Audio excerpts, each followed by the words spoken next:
আমার মনেতে আছে যে মদিনা, তাই তোর দয়া আমার আর দেরি সহে না। আমার মনেতে আছে যে মদিনা, তাই তোর দয়া আমার আর দেরি সহে না। মন যেতে চায় শুধু যেখানে আছে মধু, মন যেতে চায় শুধু যেখানে আছে মধু, রয়েছে কমলিওয়ালা। ও প্রভু আমাকে দাও না ডানা, আমি ডানাতে ভর করে যাই মদিনা। ও প্রভু আমাকে দাও না ডানা, আমি ডানাতে ভর করে যাই মদিনা। আল্লাহুম্মা সাল্লি আলা।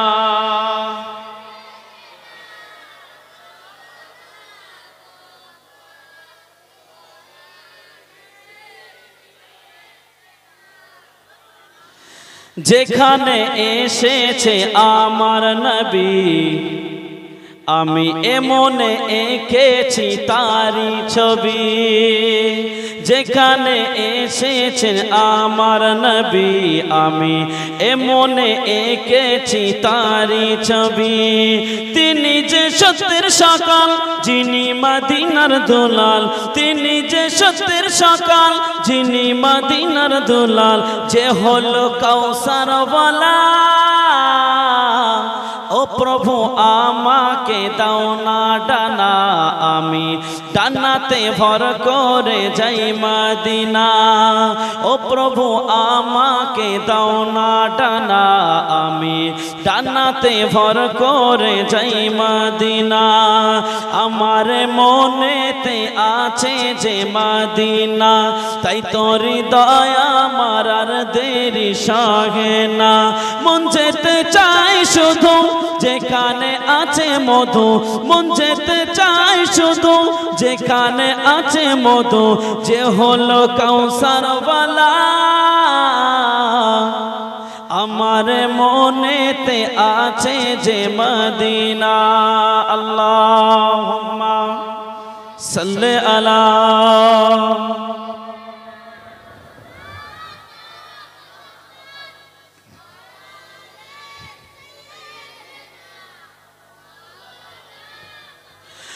ও প্রভু আমাকে দাও না ডানা, আমি ডানাতে ভর করে যাই মদিনা।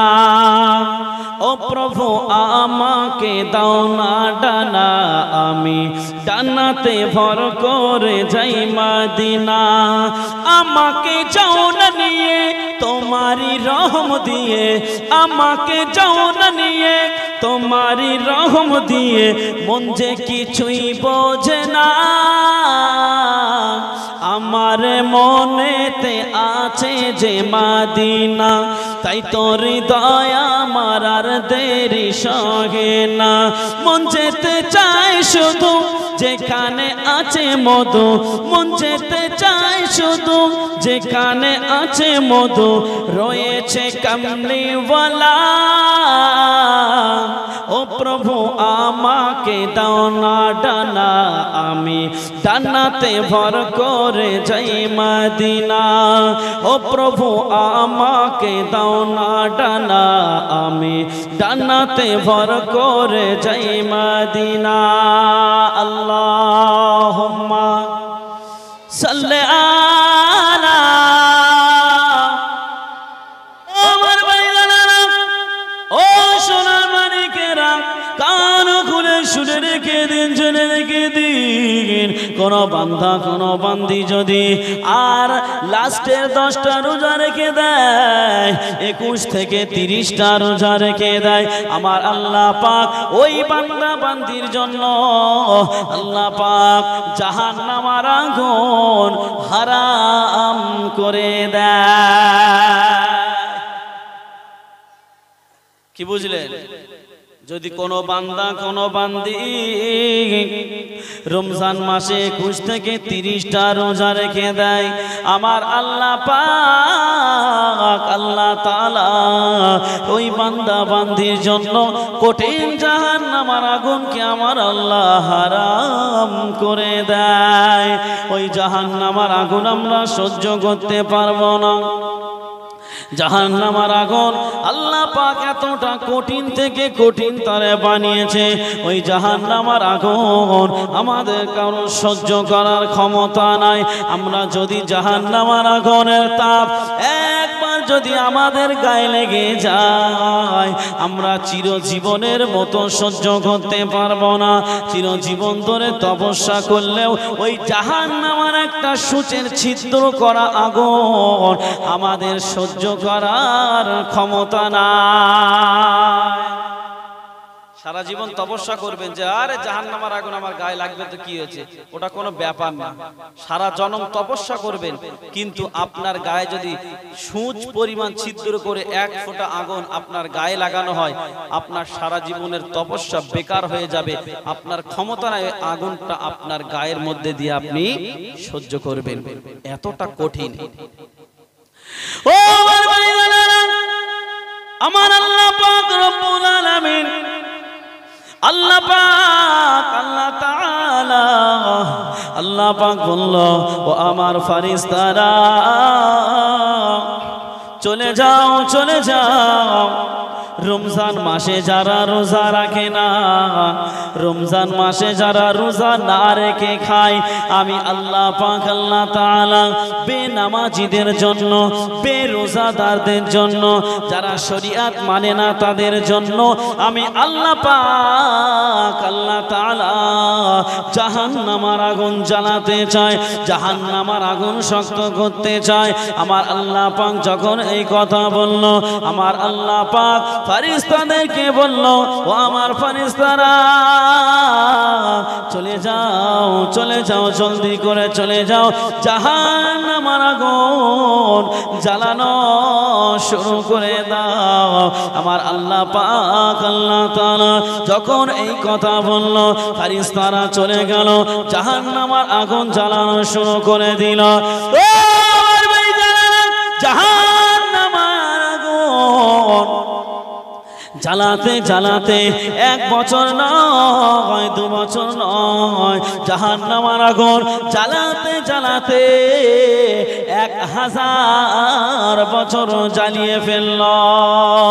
এত পোড়ানো পুড়িয়েছে জাহান্নামের আগুন, এত জ্বালানো জ্বালিয়েছে, জাহান্নামের আগুন পোড়ানোর কারণে জাহান্নামের আগুনের রংটা সাদা হয়ে গেছে।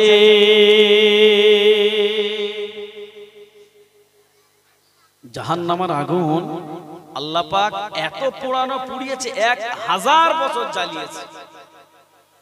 1000 বছর জ্বালানোর কারণে জাহান্নামের আগুনের রংটা সাদা হয়ে গেছে, ফ্যাকাশে হয়ে গেছে। মানে কত কঠিন হয়ে গেছে জাহান্নামের আগুনটা। ও ও সোনার মানিকেরা, ফেরেশতারা আল্লাহ রাব্বুল আলামিনের কাছে চলে গেল।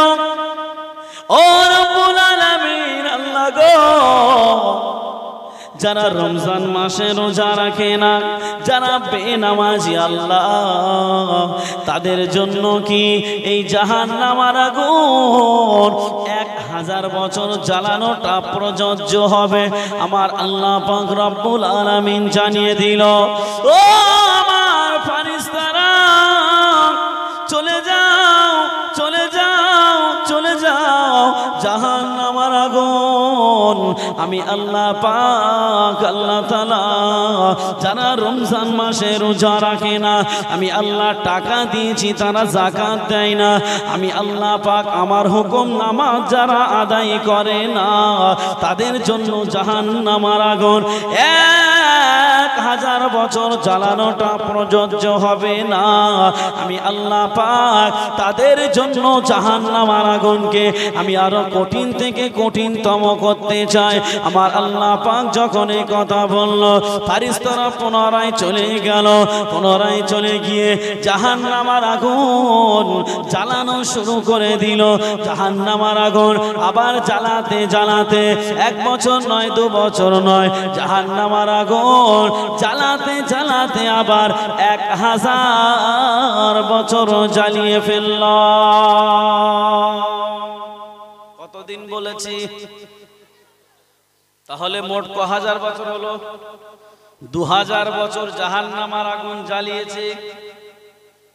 এখন যারা বেরোজাদার, যারা রোজা রাখে না, খায়, বেনামাজি, এবং আল্লাহ যাদের টাকা দিয়েছে হজ করেনি, যাকাত দেয়নি, তাদের জন্য তো নাকি এক কথায় যারা হাদিস কোরআন মানে না, শরিয়াত মানে না, তাদের জন্য জাহান্নামের আগুন আমার আল্লাহ পাক শক্ত করেছেন। আল্লাহ পাক কঠিন থেকে কঠিনতম বানাচ্ছেন।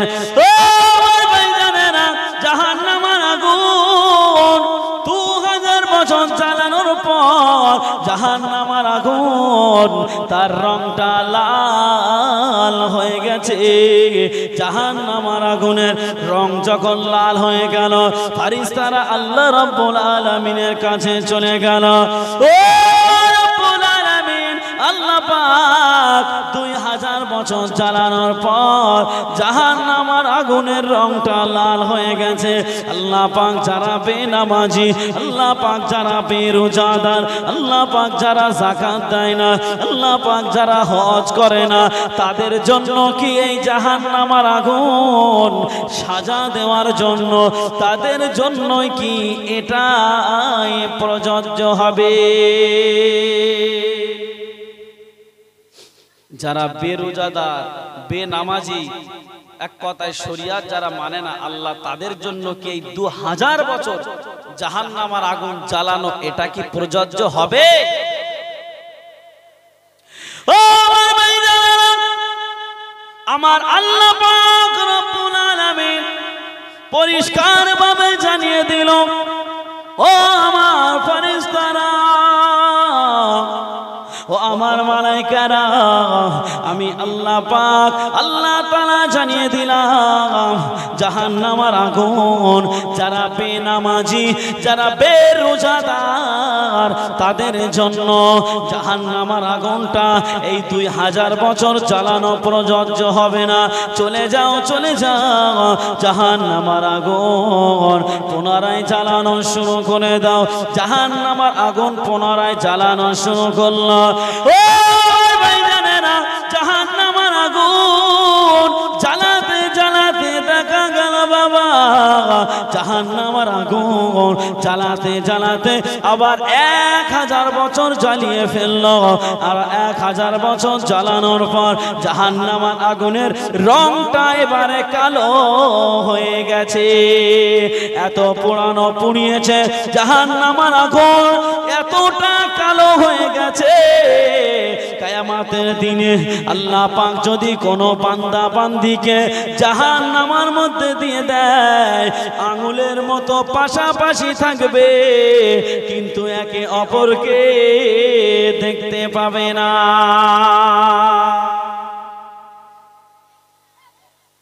জাহান্নামের আগুন এতটা কালো, আল্লাহ যদি জাহান্নামায় দেয়, আঙুলের মতো পাশাপাশি থাকবে, কিন্তু পার্থক্য কি? একে অপরকে দেখতে পাবে না। ও আমার ভাইজানেরা, যখন 3000 বছর জ্বালানো হয়ে গেল, আমার আল্লাহ পাক রব্বুল আলামিন ফেরেশতাদেরকে বলতে লাগে, ও আমার ফেরেশতারা, ও আমার মালায়েকারা, তোমরা জাহান্নামের আগুন জ্বালানো বন্ধ করে দাও। আমি আল্লাহ পাক বেনামাজিদের জন্য, বেরোজাদারদের জন্য এই 3000 বছর জাহান্নামের আগুন জ্বালানোটা আমি আল্লাহ পাক প্রযোজ্য করে দিলাম। বলছে যারা বেনামাজি, বেরোজাদার, তাদের জন্য 3000 বছর জাহান্নামের আগুন জ্বালানোটা এতটা কঠিন হয়েছে, আমি আল্লাহ তাদের জন্য এটাই প্রযোজ্য করলাম, যাও জাহান্নামের আগুন আর জ্বালাতে হবে না।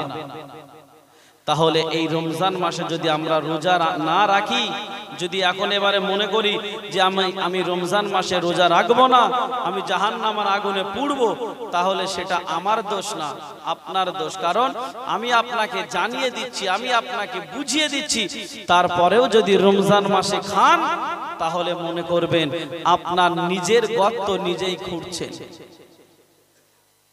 ও ভাইজানেরা, আল্লাহর নবী সাহাবীদেরকে নিয়ে বসে দ্বীনের শরীয়তের কথা আলোচনা করছিলেন।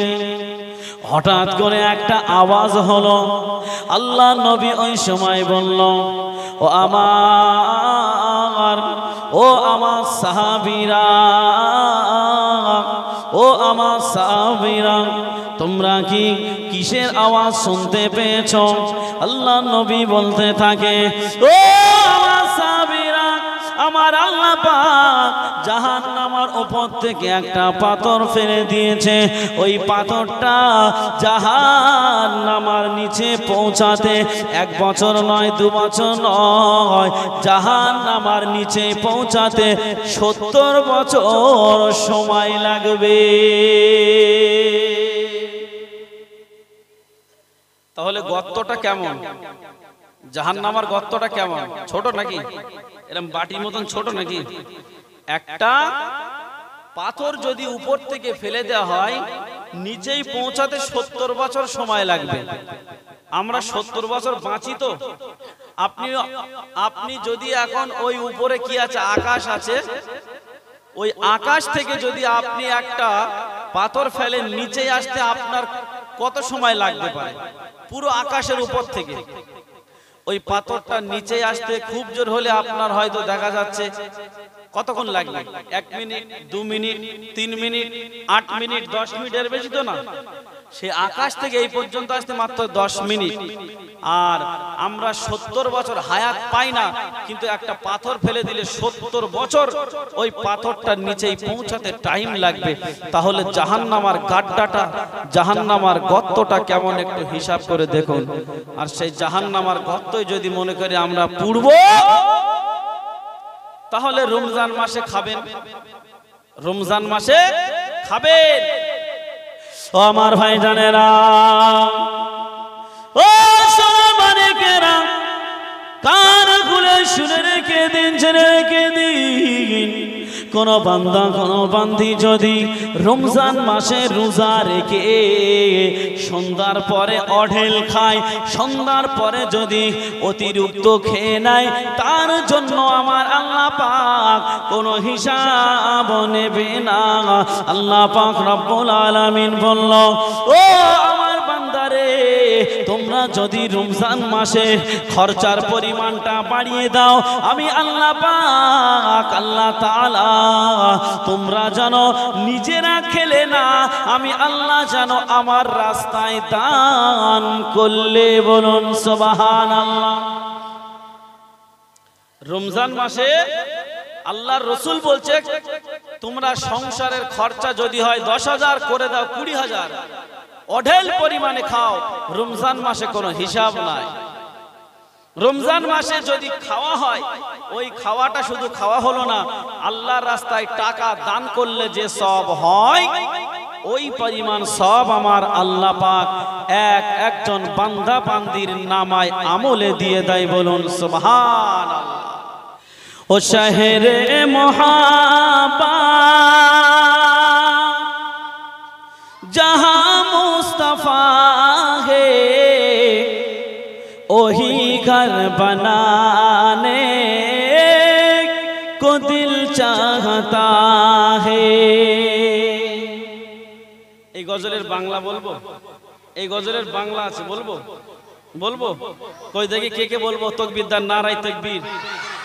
ওরে বাবা, আরেকটু জোরে দান, নারায়ে তাকবীর, নারায়ে তাকবীর। ও শাহে মদিনা, আশিকের বেদনা, ও শাহে মদিনা, আশিকের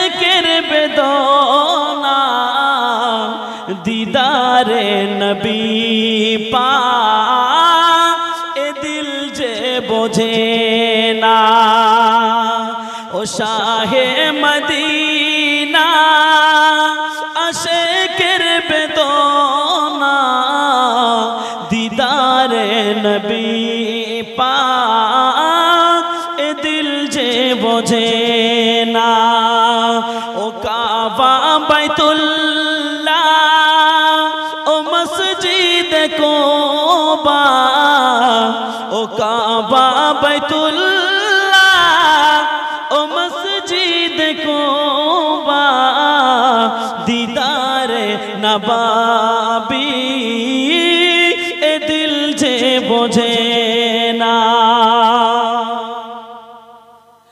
যেখানে মুহাম্মদ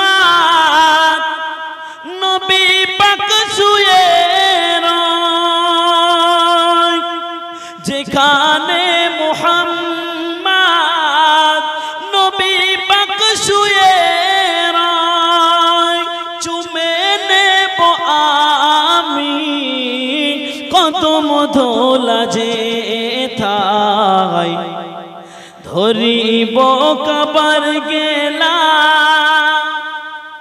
আশিক শাহিন উদ্দিন দেওয়ানা দিদার নবী পাক এ দিল যে বোঝে না ও শাহে মদিনা আশিকের বেদনা দিদার নবী পাক এ দিল যে বোঝে না যেখানে মুহাম্মদ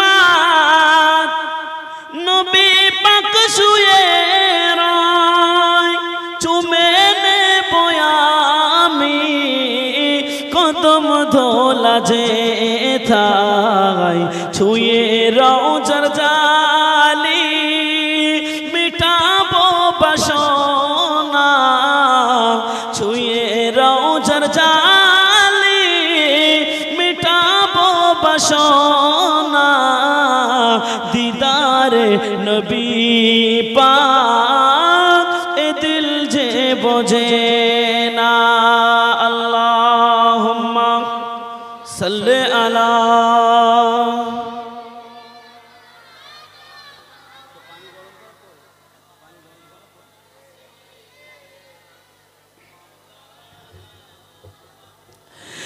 নুরানি ছোঁয়া যার পেয়ে শোভা কাবায়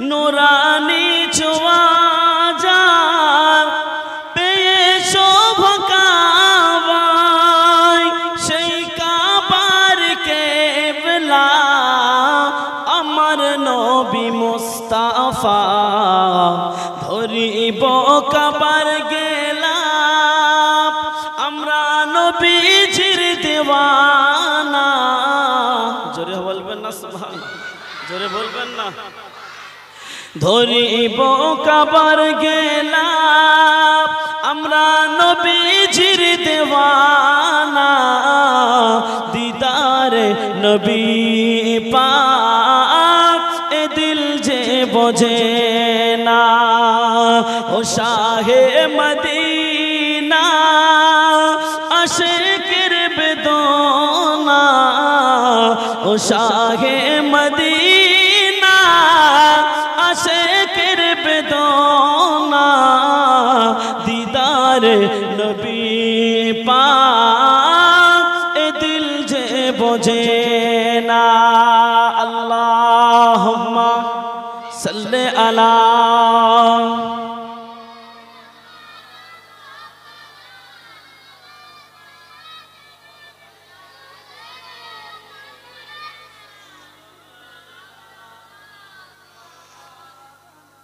कलमा ला इलाहा इल्लल्लाह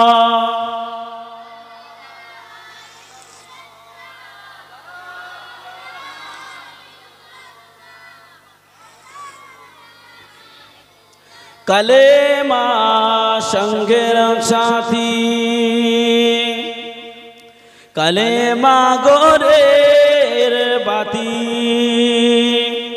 পড়ো কলেমা দিবারাতি কলেমা বিনে নাই যে গতি বলো লা ইলাহা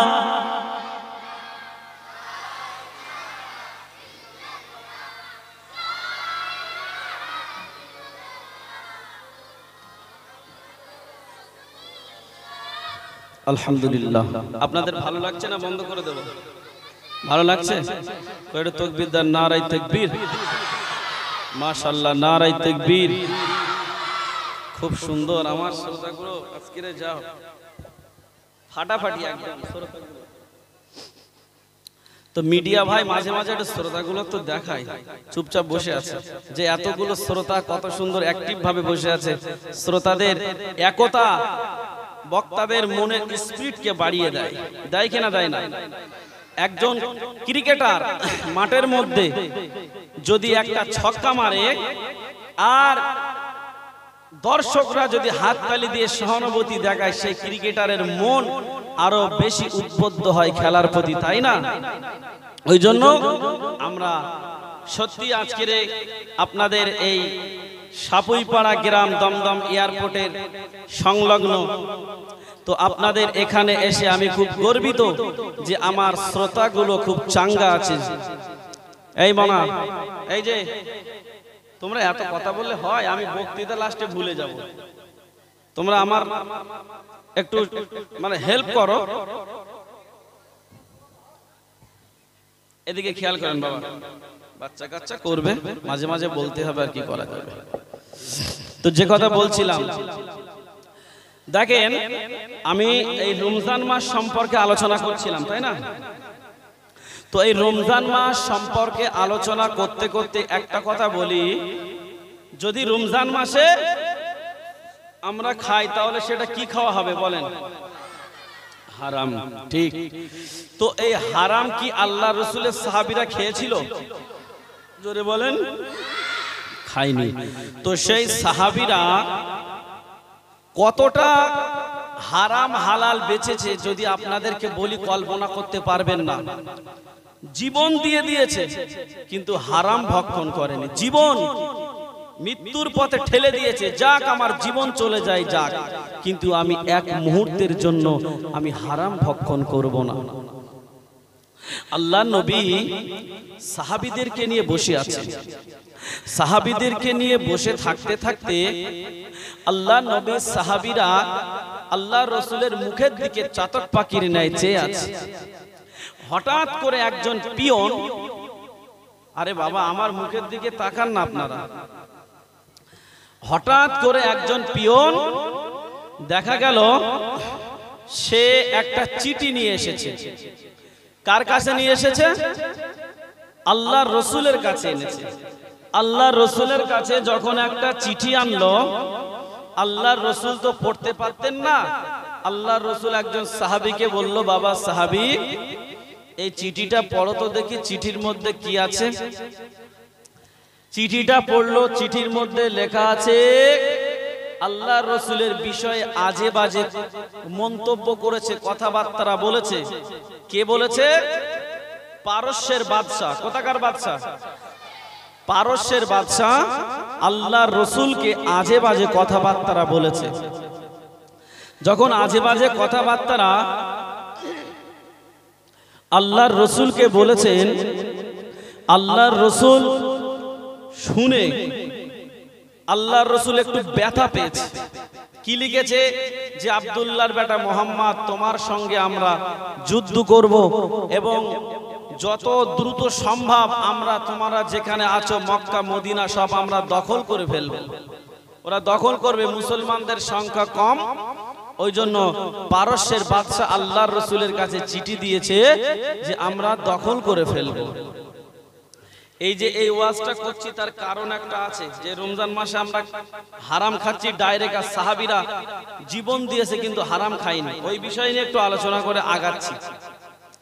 ও আমার ভাইজানেরা, ও সোনার মানিকেরা, নবী আমার দিন ও দুনিয়ার বাদশাহ হাবিবুল্লাহ জনাবে মুহাম্মদ রাসূলুল্লাহ সাল্লাল্লাহু আলাইহি ওয়াসাল্লাম নবী আমার আল্লাহ নবী সাহাবীদেরকে নিয়ে বসে দ্বীনের শরীয়তের কথা আলোচনা করছিল।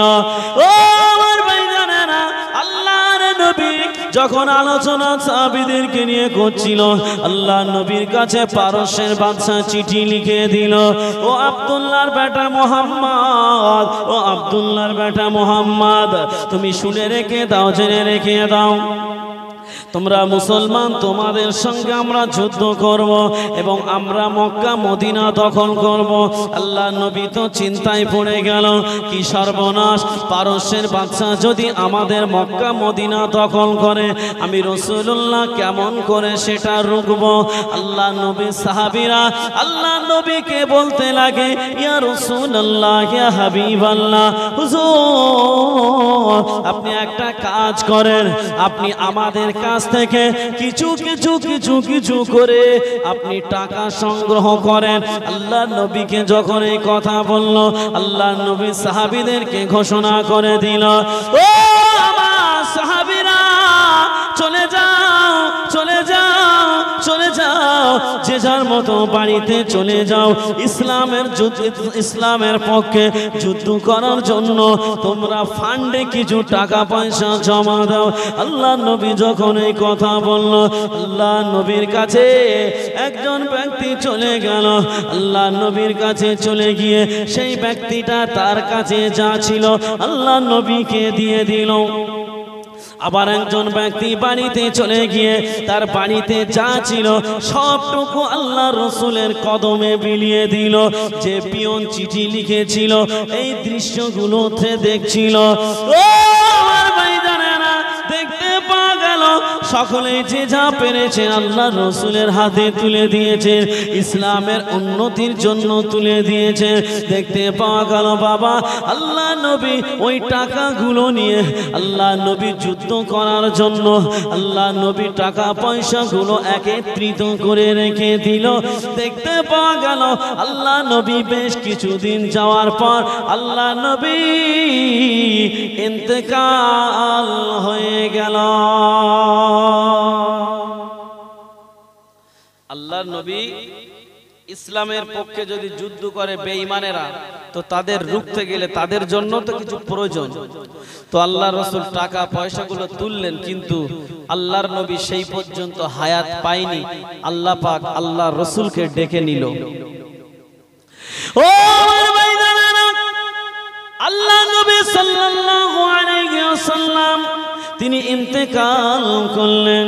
আল্লাহ নবীর পরে আল্লাহ নবীর সাহাবী হযরতে আবু বকর হুজুরের জামানা আসলো।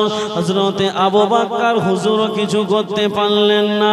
আবু বকর সিদ্দিকের পরে হযরতে আবু বকর হুজুরের পরে হযরতে ওমর ফারুকের দায়িত্ব চলে আসলো। আল্লাহ নবীর সাহাবী ওমর এতটা রাগী সাহাবী ছিল, ওমরের মনে আছে পারস্যের বাদশা আল্লাহ নবীকে চিঠি লিখে আজে বাজে কথা বলেছিল, আমার নবীকে উল্টো পাল্টা ভাষায় গালি দিয়েছিল। সেই প্রতিশোধ আমি ওমর না নিয়ে শুনব না।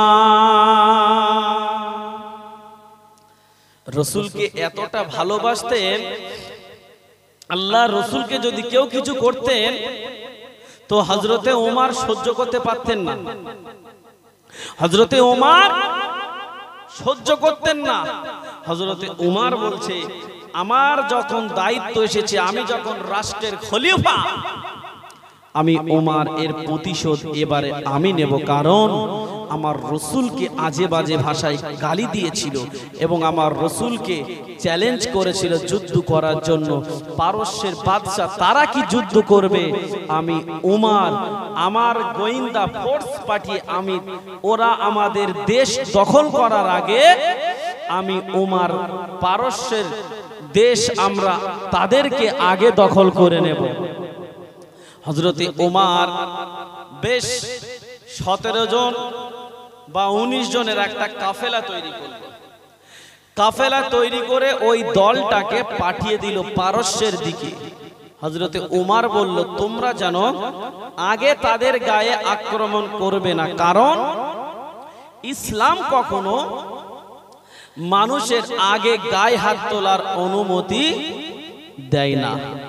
তোমাকে যদি একবার থেকে একাধিকবার যদি তোমার গায়ে হাত তোলে তখন তোমরা তার প্রতিরোধ করবে, কিন্তু প্রথমে তোমরা গায়ে হাত তুলবে না, কারণ এটা হলো আমার নবীর কি আদেশ।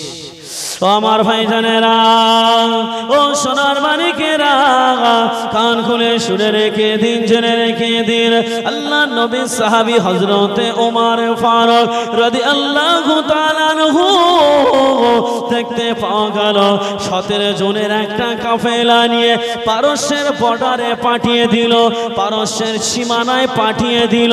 দেখতে পাওয়া গেল বাবা, পারস্যের সীমানায় যখন বর্ডারে পাঠিয়ে দিল, আল্লাহ নবী সাহাবীরা যে যার মতো করে পারস্যের বর্ডারে গিয়ে তারা নিরাপত্তার জন্য পাহারাদার হিসাবে দাঁড়িয়ে গেল। বলুন সুবহানাল্লাহ।